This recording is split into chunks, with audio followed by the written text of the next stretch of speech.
Hello friends, मी आम्रपाली गजानन तुरुकमाने खिल्लारे घेऊन येत आहे माझ्या वाचनप्रेमी या युट्यूब चॅनलवरती सरश्री यांचे विचार नियम the power of happy thoughts हे पुस्तक. या पुस्तकामध्ये जीवन जगण्याची कशी कला आहे आणि जीवन कसं जगायचं याविषयी सांगितलेलं आहे. तर आपण हे बुक ऑडिओ स्वरूपामध्ये ऐकणार आहोत. त्यामुळे चॅनलला लाईक, शेअर आणि सबस्क्राईब करायला विसरू नका. धन्यवाद.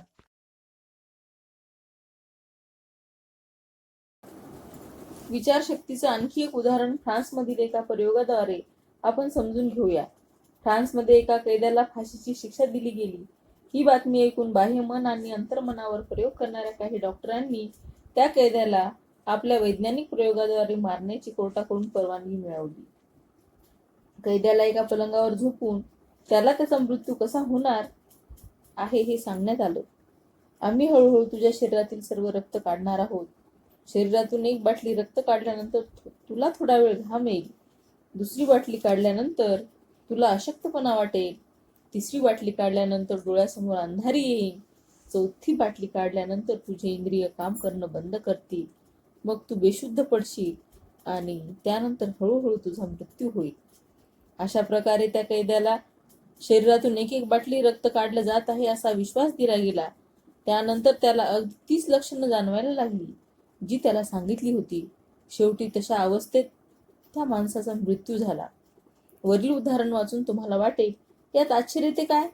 एखाद्या माणसाच्या शरीरातून रक्त काढलं तर तो मरणारच. पण प्रत्यक्षात त्या कैद्याच्या शरीरातून फक्त एकच बाटली रक्त काढण्यात आलं होतं. नंतर त्याच्या नकळत त्याचं रक्त घेणं थांबवून दुसरंच रंगीत पाणी पाईपमधून त्या कैद्याच्या समोर सोडलं जात होतं. पण त्या कैद्याच्या मनात विचार येत होता, हे माझं रक्त आहे आणि आता माझा मृत्यू अटळ आहे. या सततच्या विचाराने त्याचा खरोखर मृत्यू ओढावला. मानसशास्त्रज्ञांनी विचारांच्या शक्तीवर आजवर अनेक प्रयोग केले आहेत. उदाहरणार्थ, एका माणसाला सूचना देऊन मनाच्या खोल अवस्थेत नेऊन त्याला सांगितलं, तुझ्या हातावर आता आम्ही गरम सळई ठेवणार आहोत. खरं तर त्याच्या हातावर नॉर्मल अशी थंडच सळई ठेवण्यात आली होती. पण आश्चर्य म्हणजे काय? त्या माणसाच्या हातावर चक्क फोड आला. तसं पाहिलं तर ती सळई अजिबात गरम नव्हती, परंतु केवळ विचारांमुळे त्याच्या हातावर भाजल्यासारखा फोड आला. या प्रयोगाद्वारे विचारांमुळे एखाद्याच्या हातावर असा फोड येऊ शकतो हे वैज्ञानिकांनी सिद्ध करून दाखवलं. एवढंच नव्हे तर तो विचाराने तो जाऊही शकतो हे देखील सिद्ध करून दाखवलं.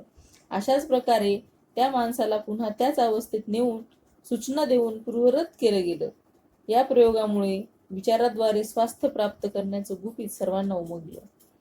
विचार नियमाचं हे सूत्र कसं काम करतं, त्याचप्रमाणे आपलं मन कशा प्रकारे कार्य करतं हे आता समजून घेऊया. आपल्याला आत किती तरी मने आहेत हे विभाजन फक्त समजण्यासाठी केलं गेलं आहे. एक चेतन मन, कॉन्शियस माइंड. अर्धचेतन मन, सबकॉन्शियस माइंड.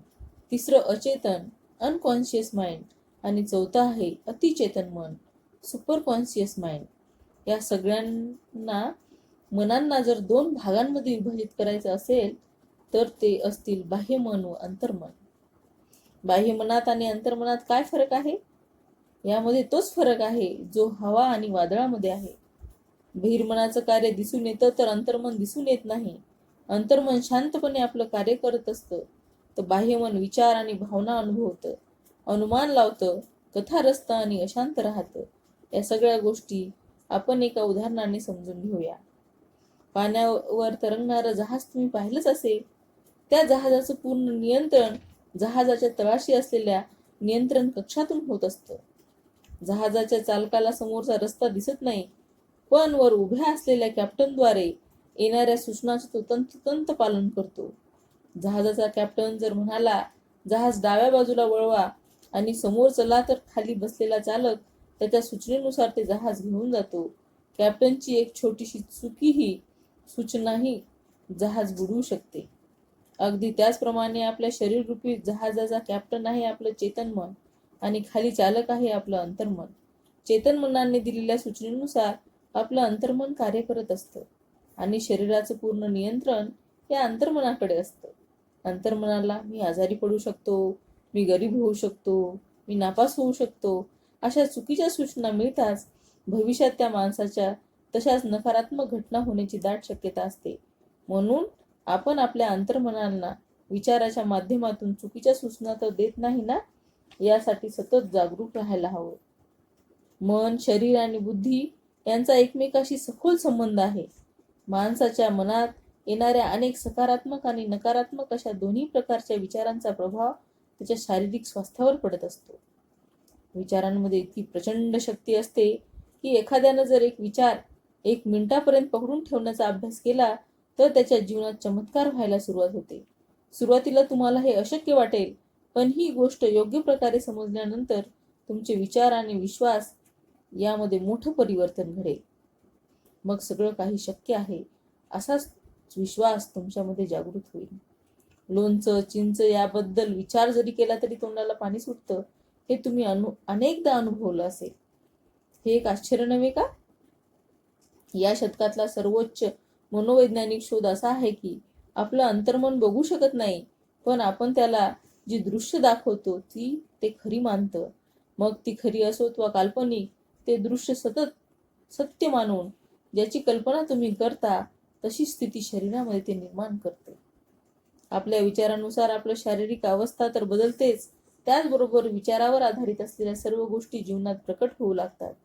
या अध्यायात दिलेल्या उदाहरणावरून सकारात्मक विचारांच्या शक्तीने एखाद्याला जीवनदान मिळू शकतं, तर तेच विचार नकारात्मक विचारात परिवर्तित झाले तर कुणाचाही मृत्यू होऊ शकतो, हे दर्शवलं आहे. याचाच अर्थ विचारांद्वारे आयुष्यात मनपसंत गोष्टी मिळू शकतात. बस आवश्यकता आहे ती केवळ योग्य समज, सकारात्मक दृष्टिकोन, आशावादी विचार आणि शुद्ध भावनेची. आपल्या जीवनात विचारांच्या आधारे सर्व गोष्टी कशा प्राप्त होतात हे दुसऱ्या सूत्रात सविस्तरपणे आपण बघणार आहोत. तत्पूर्वी विचारसूत्राशी निगडीत काही प्रश्न उत्तरे जाणून घेऊया. सूत्र 1, प्रश्न उत्तरे, अध्याय 4. प्रश्न पहिला आहे, माझे विचार एखादी गोष्ट प्रकट करतात, हे वास्तव कसं असू शकतं? हे आपण एखाद्या उदाहरणाद्वारे समजून घेऊया. प्रश्न काय आहे ते नीट ऐका. माझे विचार एखादी गोष्ट प्रकट करतात, हे वास्तव कसं असू शकतं? हे आपण एका उदाहरणाद्वारे समजून घेऊया. प्रत्येक माणूस विचारांचा असा एक खांब आहे जो विचारांना प्रसारित करतो आणि ग्रहणही करतो. या जगात प्रत्येक माणूस आपल्या विचारांद्वारे लोकांशी जोडला जातो. रस्त्यावर विजेचे जे खांब असतात ते सगळे तारांनी आपापसात जोडलेले असतात. त्याचप्रमाणे प्रत्येक माणूस विचारांचा एक खांब असून विचारांच्या तारांनी तो एकमेकांशी जोडलेला आहे. अशा प्रकारे जगामध्ये तितके विचारांचे खांब आहेत, ते सगळे परस्परांशी जोडलेले आहेत. एका खांबामध्ये जर नकारात्मक विचार येत असतील तर काय होतं? समजा जगात अर्धे लोक नकारात्मक विचार करत आहेत आणि इतकं सकारात्मक विचारक. तुम्ही जेव्हा नकारात्मक विचारक बनता तेव्हा सगळ्या नकारात्मक लोकांची शक्ती, सर्व नकारात्मक गोष्टी विचारांच्या ताराद्वारे तुमच्याकडे यायला लागतात, आकर्षित होतात. अशाच प्रकारे या गोष्टी जर तुम्ही तुमच्यापर्यंत पोहोचवल्या नाहीत तर ती नकारात्मक गोष्टी यायला सुरुवात तर झाली. नकारात्मक विचार करणं जेव्हा तुम्ही बंद कराल तेव्हा तशा गोष्टी तुमच्यापर्यंत पोहोचणार नाहीत. एखादा माणूस वर्षानुवर्ष नकारात्मक विचार करत राहिला तर त्याच्याकडे जगातील प्रत्येक कानाकोपऱ्यातून नकारात्मक गोष्टी पोहोचायला लागतील आणि फक्त येतच नाही तर त्याचं जीवन उद्ध्वस्त करतात. जो माणूस सकारात्मक, आशावादी विचार ठेवतो त्याच्याकडे जगातील सर्व सकारात्मक लोकांची शक्ती पोहोचते. शिवाय ही शक्ती त्याला आरोग्यपूर्ण आणि समृद्ध बनवते. माणूस ज्या मार्गाने सकारात्मक किंवा नकारात्मक गोष्टी देत असतो त्याच मार्गाने सकारात्मक किंवा नकारात्मक शक्ती सुद्धा घेत असतो. ज्या विचारांच्या पाईपने म्हणजे विचारांच्या द्वाराद्वारे नकारात्मक किंवा सकारात्मक भाव बाहेर जातात त्याच पाईपने आत सुद्धा येतात. अशाच प्रकारे आदान प्रदानाची ही क्रिया सतत चालू असते, कारण विचारांचे सगळे खांब एकाच तारेने जोडले गेलेले असतात. म्हणून माणसाने नेहमी सकारात्मक विचार ठेवून जीवनामध्ये सकारात्मक शक्ती आकर्षित करायला हवी. वरील उदाहरणावरून जेव्हा आपण नकारात्मक विचारसरणी ठेवतो तेव्हा खऱ्या अर्थाने आपल्या जीवनामध्ये अनर्थ घडून आणतो, हे आपल्याला समजेल. हे सगळं त्यावेळी तुम्हाला दिसत नाही, कारण तुम्ही अधूनमधून नकारात्मक विचार करत असता. पण त्याचा परिणाम जर तुम्हाला दिसू लागला तर तुम्ही कधीही नकारात्मक विचार करणार नाही. विचार नियमांबाबत असलेलं अज्ञान तसेच विचारांचं प्रशिक्षण नसल्यामुळे मनुष्य विश्वातल्या नकारात्मक विचारांमध्ये गुंतत जातो आणि परिणामी दुःखी होतो. त्याच्या दुःखाचं कारण त्याचे विचारच आहेत हे त्याला कधी समजत नाही. बऱ्याचदा दुसऱ्यांना आपल्या दुःखाचं कारण मानून त्यांच्यावर दोषारोप करून तो तक्रार करत राहतो. मनाला योग्य प्रकारे प्रशिक्षण मिळाल्यानंतरच ते रहस्य त्याच्या समोर उलगडतं. अरेच्या, माझ्या दुःखाचं कारण तर माझे स्वतःचे विचारच आहेत. जे लोक मनात येणाऱ्या विचारांच्या प्रशिक्षणाचं महत्त्व जाणतात ते सहजतेने विचाराचं प्रशिक्षण घेतात, किंबहुना त्यासाठी ते उत्सुक असतात. पण ज्यांना या प्रशिक्षणाचं महत्त्व माहीत नसतं ते मात्र त्याच्यापासून दूर पळतात, हे प्रशिक्षण घ्यायचं टाळतात. प्रश्न दुसरा आहे, विचारांचं प्रशिक्षण कसं प्राप्त करावं? आजपर्यंत तुम्ही जे प्रोग्रामिंग झालेलं आहे ते बॅड प्रोग्रामिंग झालं आहे. बॅडचा अर्थ आहे बी म्हणजे बालपणापासून, ए म्हणजे अज्ञानात आणि डी म्हणजे दुःखात. याचाच अर्थ बालपणी अज्ञानात आणि दुःखात झालेलं प्रोग्रामिंग. विचार करा, या सर्व अवस्थामध्ये जे काही प्रोग्रामिंग होईल ते कसं असेल? बॅड. त्यातून निर्धारित ढाचा तयार होईल. बॅड म्हणजे वाईट.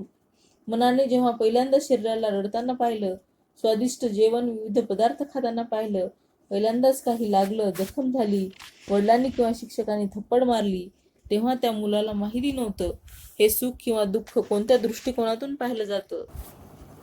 त्यानं ते दृश्य आणि कानावर पडलेला थपडेचा आवाज या सर्व गोष्टींना बालपण, अज्ञान आणि दुःखद स्थितीमधून पाहिलं. मग ते दुःख मनात उघळता तो मोठा झाला.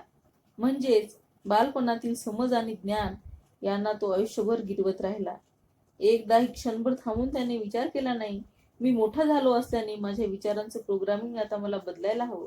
असा विचार तो करूच शकत नाही, कारण आतापर्यंत त्याला तसं प्रशिक्षणच मिळालेलं नसतं. पण तुम्ही आता मोठे झाला आहात, त्यामुळे या पुस्तकाच्या मदतीने स्वतःचं बॅड प्रोग्रामिंग त्वरित गुड प्रोग्रामिंग किंवा गॉड प्रोग्रामिंग मध्ये बदलायला हवं. मनाने ज्या पद्धतीने प्रथम एखादी घटना पाहिली असेल त्याच प्रकारे आजही जुन्या पद्धतीनेच ते त्या घटनेकडे पाहत असतं. खरं म्हणजे त्यातलं ते ज्ञात नसतं. आता एखाद्याला फटका मारायचा विषय जरी काढला तरी तो लागण्याआधीच त्याच्या मनात ती दुःखद संवेदना सुरू होते. अगदी याचप्रमाणे सकाळपासून रात्रीपर्यंत ज्या ज्या गोष्टी आपल्याला जाणवतात, अगदी तसंच मार्गदर्शन आपले विचार त्यावर देतात. उदाहरणार्थ, घाम आला आहे म्हणजे मी खूप थकलेलो आहे. लहानपणी हे प्रोग्रामिंग झालेलं असल्याने मन आजही तेच विचार गिरवत असतं आणि तुम्हाला न विचारताच आतमध्ये घोषणा करतं, दुःखी हो, तुला दुःखी व्हायला हवं. मनाच्या या घोषणेमुळे शरीरात दुःखाची लाट उसळून माणूस स्वतःला दुःखी समजायला लागतो. पण आजपासून हे जुनं प्रोग्रामिंग बदलून तुम्हाला नवीन प्रोग्रामिंग करायचं आहे. प्रश्न तिसरा आहे, मनाचं प्रोग्रामिंग कसं करावं? एकच विचार वारंवार गिरवल्याने तो विचार आपल्या अंतर्मनामध्ये खोलवर जाऊन बसतो. यालाच मनाचं प्रोग्रामिंग असं म्हणतात. हे प्रोग्रामिंग सकारात्मक किंवा नकारात्मक अशा दोन्ही पद्धतीनं होऊ शकतं. कारण हे प्रोग्रामिंग तुमच्या विचारांनी विणलं जातं, गुंफलं जातं. जेव्हा एखादा माणूस विचार करतो पैसा भरपूर आहे, तेव्हा त्या माणसाला जीवनात पैशाची कमतरता कधीही भासत नाही. माझ्यात भरपूर आत्मविश्वास आहे असा जर कोणी विचार केला तर त्याच्या प्रत्येक कामात आत्मविश्वास झळकू लागतो. हे सकारात्मक प्रोग्रामिंग आहे. लहानपणापासून आपण आपल्या अंतर्मनाचं प्रोग्रामिंग करत असतो. छोट्या मुलाला योग्य अयोग्य गोष्टीबाबत काहीच माहीत नसतं. त्याला जे विचार दिले जातात तसंच ते ग्रहण करत असतं. अशा प्रकारे त्याच्या अचेतन मनाचं प्रोग्रामिंग होत असतं. उदाहरणार्थ, आई आपल्या मुलांना सांगते, हे बघ बाळा, आज संध्याकाळी आपल्याकडे पाहुणे येणार आहेत. संध्याकाळी मुलगा बघतो तर काय, खरंच पाहुणे आलेले असतात. मग एक दिवस ती आपल्या मुलाला सांगते, आज पाऊस पडणार आहे, आणि खरंच काय, त्या दिवशी धो पाऊस कोसळायला लागतो. खरं म्हणजे आईला तो नातेवाईक येणार असल्याचा फोन आधीच आलेला असतो, अथवा आईनं आकाशात ढग बघून पाऊस येणार आहे असं सांगितलेलं होतं. हे लहान मुलाला ठाऊक नसतं. त्या लहानग्याला वाटतं आई जे काही बोलते अगदी तसंच घडतं. एक दिवस हीच आई आपल्या मुलाला म्हणते, तू नालायक आहेस, तू कुठल्याही कामाचा नाहीस, तुझ्याकडून कुठलंही काम होणार नाही असं म्हणते.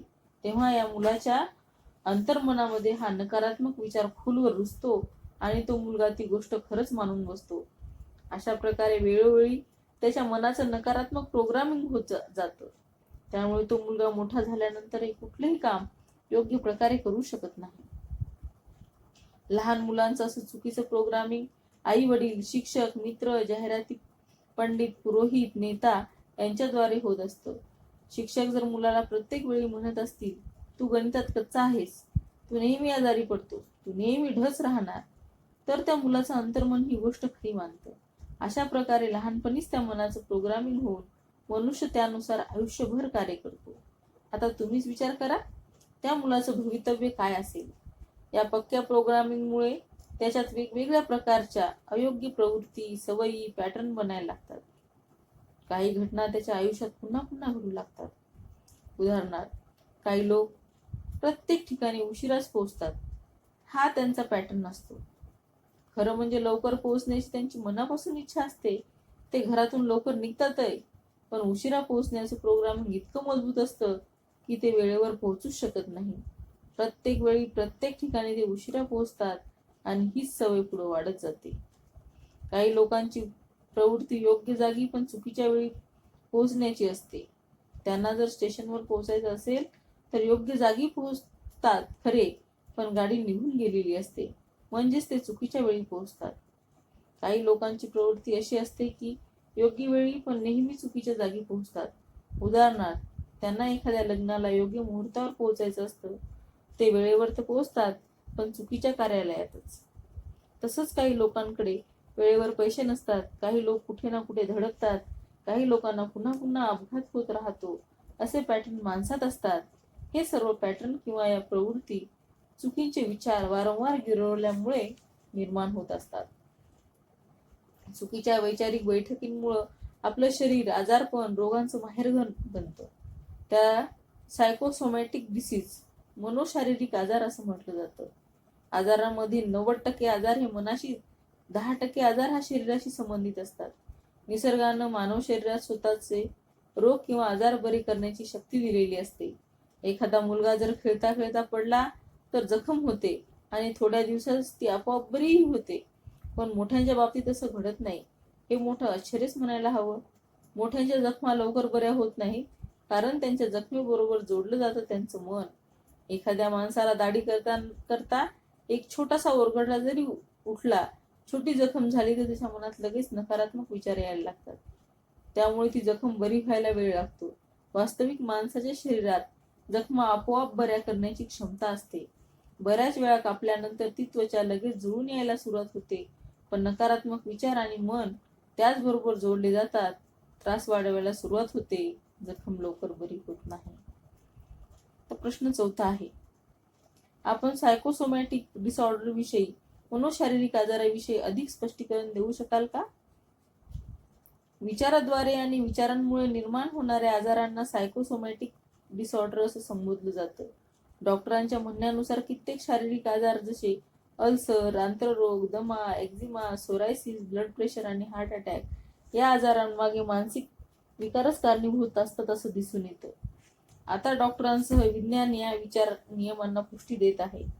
भविष्यात इलेक्ट्रॉनिक्सच्या माध्यमातून हा रचनात्मक सिद्धांत सखोलतेनं समजण्यासाठी अधिकाधिक शोध घेण्याचा विचार शास्त्रज्ञ करत आहेत. आपल्या विचारांमुळे सर्व काही घडतं याला वैज्ञानिक ठोस पुरावा आहे का? आपण एखादा विचार करतो आणि तो वास्तवात कसा उतरतो हे आपल्याला भूतकाळात मनन केलं तर लक्षात येईल. अशा प्रकारे आपला विश्वास वृद्धिंगत होत जाईल. हे पुढील प्रकारे शास्त्रीय दृष्टिकोनातून पाहता येईल. क्वांटम फिजिक्स नावाची वैज्ञानिक शाखा आहे, जिचा संबंध ब्रह्मांडाची निर्मिती करणाऱ्या ऊर्जेशी आहे. संपूर्ण ब्रह्मांड परमाणूंनी बनलेलं असून प्रत्येक परमाणू इलेक्ट्रॉन, न्यूट्रॉन आणि इत्यादी कणांपासून निर्मित आहे. पदार्थ कणांनी अथवा तरंगांनी बनलेला असतो. हा आश्चर्यजनक शोध क्वांटम फिजिक्समध्ये लागलेला आहे. परंतु प्रथम आपण वेव्ह आणि पार्टिकल म्हणजे काय हे समजून घेऊया. पार्टिकल एक ठोस पदार्थ असून तो एकाच वेळी एकाच जागी सीमित असतो. शिवाय आपण ते स्थान ओळखू शकतो. तर तरंगाचं निश्चित असं कुठलंही स्थान अथवा बिंदू नसतो. ध्वनी आणि प्रकाश हेच याचे सर्वोत्तम उदाहरण आहे. क्वांटम फिजिक्समध्ये हा देखील शोध लागला आहे. जेव्हा आपण इलेक्ट्रॉन्स नावाच्या अतिशय लहान कणांना 2 छिद्रातून पाठवतो आणि त्याच प्रक्रियेचं अवलोकन करतो, तेव्हा ते कण ठोस असल्याचं कार्य करतात. प्रत्येक इलेक्ट्रॉन एक छिद्र निवडून त्यातून जाताना मागील पडद्यावर धडकतो. शेकडो किंवा हजारो इलेक्ट्रॉन्स बघितल्यानंतरही तेच परिणाम दिसून येतात. या प्रक्रियेचं निरीक्षण केलं नाही तर मागच्या पडद्यावर असं चित्र बनतात जे केवळ तरंगानेच बनू शकतं. याशिवाय निर्माण होणारे संस्कार छिद्रातही हस्तक्षेप करतात. त्यांनी हे सिद्ध होतं की इलेक्ट्रॉन्स त्या छिद्रातून ठोस कणाप्रमाणे नव्हे तर तरंगाच्या रूपात गेलेले असतात. मग याचं आपल्यासाठी काय महत्व आहे? या गोष्टीवर विचार करून